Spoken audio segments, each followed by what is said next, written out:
I am recording. Okay. You're gonna have to crop all that beginning spot. So, today we're going to learn about logbook entries and certificate endorsements. You know what logbook entries are, you've done some already, and do you know what endorsements are? Yes. Okay, so endorsements, basically, you just need them to be able to solo, to be able to go across countries by yourself, and to be able to take a practical test. Just some examples. So, for required logbook entries, we can use 14 CFR Part 61.51 to learn what we need to actually put in our logbooks. So as an instructor, you must sign the logbook for each person for you give flight and ground training to, and then specify the amount of instruction time and the date. Those are the two most important pieces. So for typical contents of the logbook entry, you have, we'll reference for flight here, as you may know, because you might be using that for your logbook. We have the date, the aircraft make and model, so we input our aircraft in for flight, so it auto loads. Total flight time, which comes down here. The aircraft identification, which we also talked about, is in the aircraft that we put in. Departure and arrival points, and then types of pilot experience. So that's the times. So we log our total time. If you're pilot in command of the aircraft, you log that time. If it's nighttime, you log that. And if you are a pre-private student, you log your solo time, because it's required for the rating. And then you additionally will log conditions of flight. There's a few other things like landings, takeoff. If you do simulated instrument time, for example, just conditions of flight stuff. And then if you received flight instruction from a flight instructor, you would record dual receive time. Yep. All right, so student pilot certificate pre-solo endorsements. This is what you need to have in your logbook before you can solo. Since you already soloed, I'm sure you have all of these in your logbook. So your pre-solo aeronautical knowledge test. This is something that you've taken, obviously, because you've soloed. VFA provides a really nice one, and it outlines all the specific knowledge items that need to be administered by the student's instructor. So Shane would have done that, for example.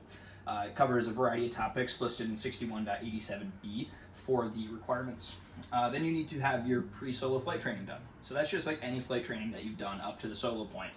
It's your flight instructor making sure that you're proficient and able to perform the aircraft well in certain scenarios. Okay, and then you get your solo flight endorsement. This is like the big ticket items. It's your first 90-day initial calendar period endorsement. This allows you to fly solo, like in the local area for the first 90 days. After that, there is an additional type of endorsement. It's just an additional 90-day period, and you can just tack on those. But the thing is, if you're soloing pre-private, you have to have a 90-day endorsement. Okay. It's a requirement.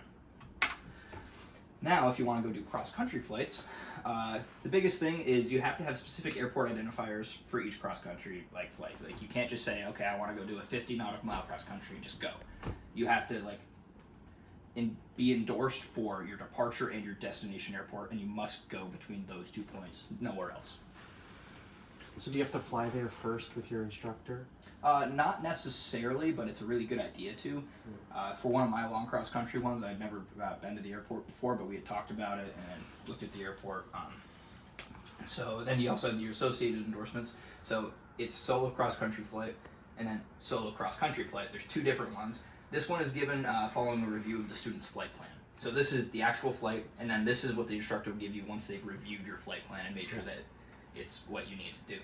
And then if you need to repeat one not more than 50 nautical miles away from the point of departure, you would use this specific endorsement. Advisory Circular 61-65H perfectly outlines all the endorsements you need for each situation. So what do you need for your private pilot's license? This is just like a pretty broad topic, but it's very specifically defined in 14 CFR Part 61-109.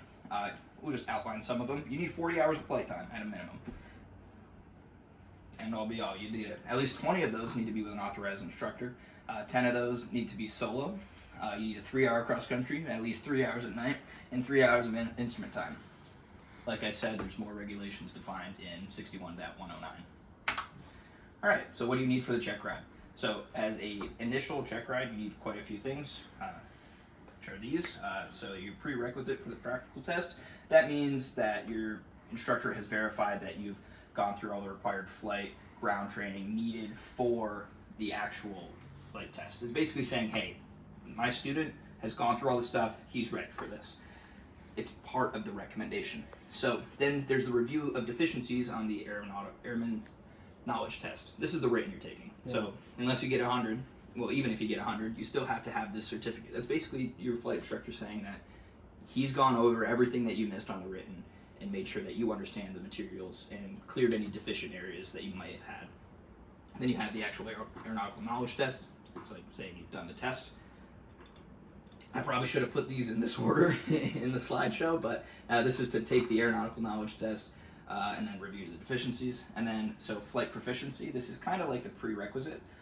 Basically, another one saying that you have done what you need to do and that you're ready to take the practical test. That's for this part, 61.103F and 61.107 and 61.109 for private pilot. And for commercial pilot, it's 61.123, 127, and 129. A lot of numbers, right? Yeah. It's really deep into the regulation stuff, but it's what we need to know and what you should also know, because you have to have required endorsements for stuff. Like otherwise, legally, you can't do certain things. So then we also have additional aircraft qualifications.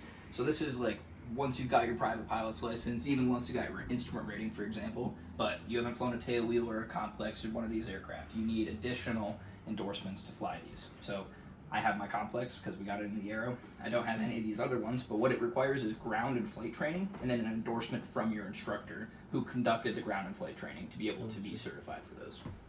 So for me, it was Charlotte. Charlotte did the ground and flight training for me with the Aero, and she felt that I was qualified enough to be able to fly proficiently, so she gave me my complex endorsement.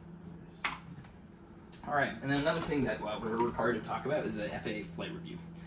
So with a flight review, they're biannual, so you have to do one. If you don't do concurrent training or you don't get another certificate or something, you got to do a biannual flight review. But on the conducting of the flight review, no logbook entry is required if you don't pass it. It's an hour, a minimum of hour of ground, an hour of flight training in specified areas. The FAA also outlines a nice document for how we should follow and conduct a flight review. And then this is the example of the certificate that you would give once you have satisfactorily completed the flight review. All right, so last thing here, required flight instructor records. So us as flight instructors, we have a bunch of students, right? And the FAA wants to check and make sure that we are able to hold on to those records and in an orderly fashion, that if there was an issue down the road with someone we signed off for a solo or an endorsement for something, that they could come back and check who endorsed them. So we have to keep those records for at least 3 years. And then we have to include the date, the results, the names associated with any of these endorsements, if it was like a test or something. And then I have a link down here for 61.65H, which is the advisory circular outlining all of the endorsements. It's like the holy grail of endorsement certifications. Cool. Do you have any questions? I know that was a lot. It's like Yeah, can you send me a copy of that? 61.65H? The Absolutely. whole slideshow. I'll Yeah. keep it. No, absolutely. Yeah. Sounds good. Thank All right. you.